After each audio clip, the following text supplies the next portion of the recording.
Anupama serial के आज के एपिसोड की शुरुआत बेहद भावनात्मक माहौल के साथ होती है। अनुपमा सभी के सामने यह बात रखती है कि जब बड़े अपने बच्चों को सजा देते हैं तो असल में वे खुद को भी सजा दे रहे होते हैं।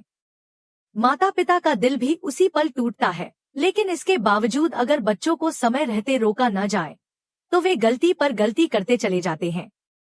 अनुपमा भारी मन से कहती है कि ईशानी की गलती सिर्फ एक हार चुराने तक सीमित नहीं है, बल्कि उसने पूरे परिवार और खासकर चोल परिवार के भरोसे को गहरी चोट पहुंचाई है। अनुपमा सबके सामने सच्चाई खोलती है कि ईशानी ने भारती का कीमती हार चुराया, उसे गिरवी रखा और उन पैसों से सिर्फ दिखावा करने के लिए एक महंगी गाड़ी खरीद ली। यह सुनते ही घर में मौजूद सभी लोग हैरान रह जाते हैं। किसी को विश्वास नहीं होता कि ईशानी ऐसा कदम उठा सकती है। अनुपमा का दर्द और गुस्सा दोनों साफ नजर आते हैं। वह ईशानी से सवाल करती है कि आखिर वह कितनी बार इन बच्चों को सही रास्ता दिखाने की कोशिश करेगी। वह कहती है कि क्या ईशानी अपने पिता जैसी ईमानदार और मेहनती नहीं बन सकती थी? आखिर वह अपनी माँ और मामा की गलत आदतों पर क्यों चल पड़ी? अनुपमा खुद को दोषी मानते हुए कहती है कि शायद वह ईशानी को सुधार नहीं पाई। अब उसे लगता है कि पुलिस ही उसे सही और गलत का फर्क समझा पाएगी। यह सुनते ही ईशानी घबरा जाती है। अनुपमा राही से कहती है कि वह तुरंत पुलिस को फोन करे। राही जैसे ही फोन मिलाने लगती है, पाखी घबराकर उसे रोक देती है। डर के मारे ईशानी अनुपमा के पैरों में गिर जाती है और रोते हुए माफी मांगने लगती है। वह बार बार कहती है कि पुलिस को न बुलाया जाए। ईशानी रजनी, वरुण और भारती के सामने भी हाथ जोड़कर माफी मांगती है, लेकिन अनुपमा का गुस्सा कम नहीं होता। वह तंज कसते हुए कहती है कि ईशानी अपनी सॉरी को भी गिरवी रख दे, शायद उससे जमानत के पैसे मिल जाएं या फिर उन्हीं पैसों से एक और गाड़ी खरीद ले। अनुपमा गुस्से में सवाल करती है कि चोरी करते वक्त क्या ईशानी को एक पल के लिए भी शर्म महसूस नहीं हुई? वह कहती है कि ईशानी कितनी आसानी से चोरी कर लेती है, जैसे यह कोई मामूली बात हो। ईशानी सिर झुकाए खड़ी रहती है और उसकी आंखों में आंसू होते हैं। अनुपमा सख्त लहजे में समझाती है कि कामयाबी और इज्जत मेहनत से मिलती है, चोरी के पैसों से खरीदी गई चीजों का दिखावा करने से नहीं। तभी राही सबको याद दिलाती है कि ईशानी पहले भी बाकी चैन चुरा चुकी है। बाबूजी गहरी आवाज में कहते हैं कि एक ही गलती बार बार करना गलती नहीं, बल्कि आदत बन जाती है। लीला भी गुस्से में ईशानी को खरी खोटी सुनाती है और कहती है कि अब उसकी हरकतें बर्दाश्त से बाहर हो चुकी हैं। सरिता भी अपनी चुप्पी तोड़ते हुए कहती है कि ईशानी ने खुद चोरी करके उसी पर इल्जाम लगाया था। वह सवाल करती है कि ऐसा करते हुए ईशानी को जरा भी शर्म नहीं आई। भारती की आंखें भर आती हैं। वह भावुक होकर कहती है कि वह हार सिर्फ गहना नहीं था, बल्कि उसकी भावनाओं से जुड़ा था। वह उसकी शादी से पहले का शगुन था और ईशानी ने वही चुरा लिया। यह सुनकर माहौल और भी बोझिल हो जाता है। अनुपमा गहरी सांस लेते हुए कहती है कि जब कर्म गलत होते हैं तो उनका अंजाम भी बुरा ही होता है। ईशानी सफाई देने की कोशिश करती है और कहती है कि वह पीयर प्रेशर में आ गई थी। यह सुनते ही अनुपमा और ज्यादा भड़क जाती है। वह कहती है कि यह पीयर प्रेशर का नाटक उसके सामने न करे। आजकल के बच्चे पीयर प्रेशर और मेंटल ट्रॉमा जैसे शब्द सीखकर अपनी हर गलती को सही ठहराने की कोशिश करते हैं। अनुपमा साफ शब्दों में कहती है कि अगर गाड़ी खरीदनी है तो अपनी मेहनत की कमाई से खरीदो, चोरी करके नहीं। अनुपमा टूटे हुए मन से कहती है कि वह अहमदाबाद से ईशानी को यहाँ इसलिए लेकर आई थी ताकि वह जिंदगी की एक नई शुरुआत कर सके। लेकिन क्या यही नई शुरुआत थी? वह कहती है कि वह इन बच्चों के लिए सब कुछ करती है, लेकिन इसका यह मतलब नहीं कि बच्चे उसका जीना हराम कर दें। ईशानी फिर से माफी मांगती है और कहती है कि उससे गलती हो गई, लेकिन अनुपमा तुरंत उसे टोकती है और कहती है कि यह गलती नहीं, बल्कि चोरी है और चोरी एक अपराध होती है। इसे गलती कहकर छोटा मत बनाओ। अनुपमा रजनी से कहती है कि ईशानी उसकी गुनहगार है, इसलिए वही पुलिस को फोन करे। पाखी अनुपमा को ऐसा करने से रोकने की कोशिश करती है। ईशानी रोते हुए कहती है कि उसने हार सिर्फ गिरवी रखा था और जैसे ही पैसे आते वह भारती को वापस लौटा देती। वह गिड़गिड़ाकर कहती है कि पुलिस को मत बुलाइए वरना उसका करियर शुरू होने से पहले ही खत्म हो जाएगा। पाखी और ईशानी बार बार अनुपमा से और फिर रजनी से भी गुहार लगाती हैं, लेकिन अनुपमा अपने फैसले पर अडिग रहती है। वह रजनी से कहती है कि या तो वह पुलिस को बुलाए या फिर वह खुद बुलाएगी। तब रजनी शांत लेकिन भावुक स्वर में कहती है कि अनुपमा ने खुद कहा था कि बच्चों की सजा में बड़े भी सजा भुगतते हैं। अगर ईशानी को सजा मिलेगी तो अनुपमा को भी वही दर्द सहना पड़ेगा। रजनी कहती है कि शादी के माहौल में अपने घर की बच्ची को जेल जाते हुए वह नहीं देख सकती। ऐसा होने पर किसी की आंखें सूखी नहीं रहेंगी, इसलिए वह यह कदम नहीं उठा सकती।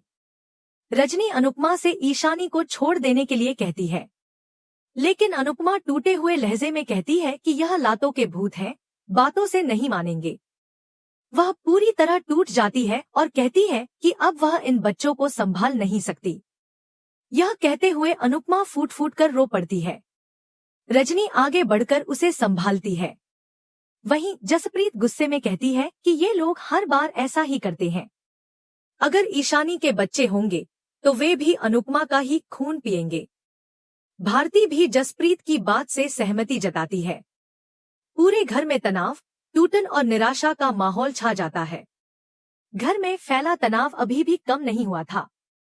जसप्रीत गुस्से और नाराजगी के साथ कहती है कि अभी मां बेटी दोनों हाथ जोड़कर माफी मांग रही हैं, लेकिन उसका अनुभव कहता है कि कुछ ही दिनों में दोनों फिर से वही पुरानी हरकतें दोहराएंगी। वह ईशानी को एहसान फरामोश बताते हुए कहती है कि जिसने उसे इतना प्यार और सहारा दिया, उसी के भरोसे को उसने तोड़ दिया। जसप्रीत का मानना है कि ऐसे लोग वक्त रहते नहीं सुधरे तो आगे और बड़ा नुकसान करते हैं। सरिता भी चुप नहीं रहती। वह तीखे शब्दों में कहती है कि जब उस पर झूठा इल्जाम लगाया गया था तब ईशानी ने उसके लिए पुलिस बुलाने की बात की थी, तो क्या अब वह खुद पुलिस बुलाने की बात नहीं कर सकती? उसके सवाल से माहौल और ज्यादा गंभीर हो जाता है। प्रेम भी सख्त लहजे में कहता है कि आज ईशानी ने सारी हदें पार कर दी हैं और अब उसे सजा मिलनी ही चाहिए, वरना यह सिलसिला कभी खत्म नहीं होगा। घर के कई लोग प्रेम की बात से सहमत होते हैं और कहते हैं कि अगर आज उसे छोड़ दिया गया तो वह आगे और भी बड़ी गलती कर सकती है। पाखी और ईशानी दोनों घबराकर सबके सामने हाथ जोड़ लेती हैं। वे एक एक करके सबसे माफी मांगती हैं और आखिरी मौका देने की गुहार लगाती हैं। ईशानी रोते हुए कहती है कि उससे बहुत बड़ी गलती हो गई है और वह दोबारा ऐसा कुछ नहीं करेगी। पाखी भी कहती है कि वह ईशानी की जिम्मेदारी लेती है और आगे से ऐसा कुछ नहीं होने देगी। कुछ पल की खामोशी के बाद रजनी बोलती है। वह साफ शब्दों में कहती है कि वह उन्हें माफ नहीं कर रही है, बल्कि सिर्फ आखिरी मौका दे रही है। रजनी ईशानी को चेतावनी देती है कि वह दोबारा कभी अनुपमा के संस्कारों और भरोसे का अपमान न करे। रजनी की बात सुनकर ईशानी और पाखी को थोड़ी राहत मिलती है। दोनों रजनी को धन्यवाद कहती हैं और वहां से चुपचाप चली जाती हैं। उनके जाते ही अनुपमा का दिल और भारी हो जाता है। वह सबके सामने हाथ जोड़कर माफी मांगती है और कहती है कि शायद उससे ही कहीं कमी रह गई है। रजनी तुरंत उसे रोकती है और कहती है कि उसने कुछ भी गलत नहीं किया है। यह बच्चों की अपनी गलतियां हैं, जिनका बोझ हर बार अनुपमा अपने सिर पर ले लेती है। अनुपमा रोते हुए कहती है कि उसके बच्चे उसे बार बार यह सोचने पर मजबूर कर देते हैं कि क्या वह दुनिया की सबसे बुरी माँ है। उसकी यह बात सुनकर लीला आगे आती है और उसे कसकर थाम लेती है।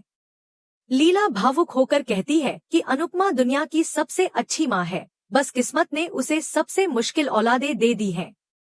वह अनुपमा को समझाती है कि हर बार खुद को दोषी ठहराना सही नहीं है। लीला की बातों से अनुपमा को थोड़ी तसल्ली मिलती है।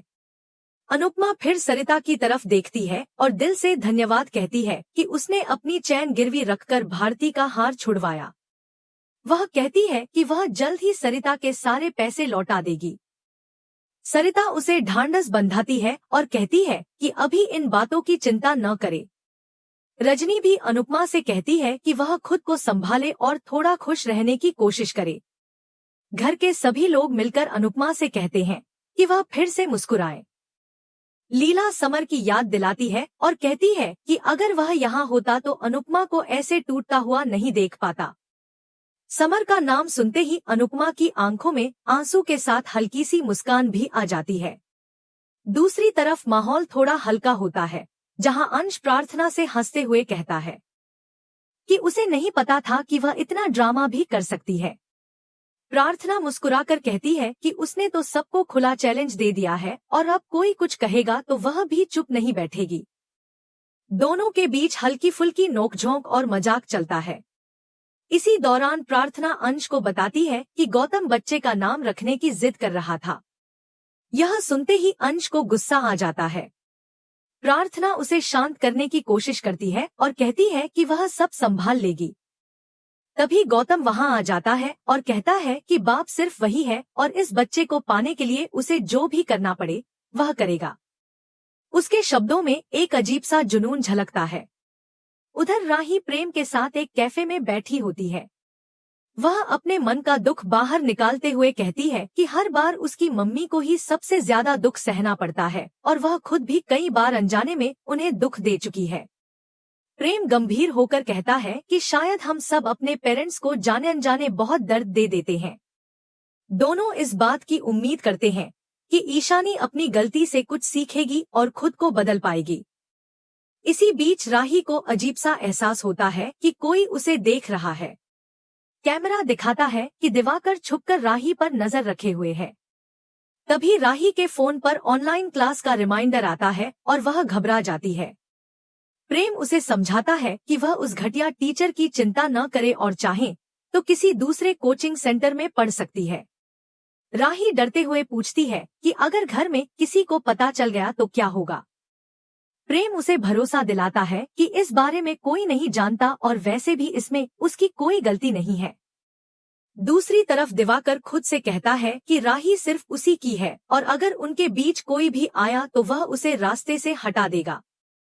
कैफे में ही प्रेम राही को बताता है कि उसके दोस्त ने पराग के प्रोजेक्ट के बिल्डर के बारे में जानकारी निकाली है और वह बिल्डर पूरी तरह सही है। राही कहती है कि उसके पापा को इतनी आसानी से कोई बेवकूफ नहीं बना सकता। इसी के साथ यह सीन खत्म होता है। घर में वापस रजनी कुछ जरूरी कागजों पर साइन करवाने के लिए अनुपमा के पास आती है, लेकिन देखती है कि अनुपमा गहरी नींद में सो रही है। रजनी सबको कहती है कि वह यहीं बैठकर अनुपमा का इंतजार कर लेगी और बाकी लोग अपना अपना काम देख लें। जसप्रीत उसकी बात से सहमत हो जाती है और सभी वहां से चले जाते हैं। अकेली बैठी रजनी सोचती है कि पता नहीं अनुपमा कब उठेगी और उसके काम में बार बार इतनी अड़चन क्यों आ रही है। वह परेशान हो जाती है और इसी उलझन के साथ एपिसोड खत्म हो जाता है। आने वाले एपिसोड की झलक में दिखाया जाता है कि अनुपमा सांता क्लॉज बनकर क्रिसमस सेलिब्रेट करती नजर आएगी। राही सबसे पहले उससे गिफ्ट लेने दौड़ेगी, तभी प्रेरणा उससे टकरा जाएगी। राही गुस्से में कुछ कहेगी तो प्रेरणा जवाब देगी कि जो चीज उसे पसंद आती है वह उसी की होती है। प्रेरणा अनुपमा से मिलकर कहेगी कि उसका और अनुपमा का तो पुराना रिश्ता है। वह प्रेम को प्यार भरी नजरों से देखेगी और यह देखकर राही हैरान रह जाएगी। आज का एपिसोड आपको कैसा लगा, यह हमें कमेंट में जरूर बताएं और ऐसे ही डेली अपडेट्स के लिए हमारे चैनल सीरियल अड्डा को लाइक और सब्सक्राइब करना न भूलें।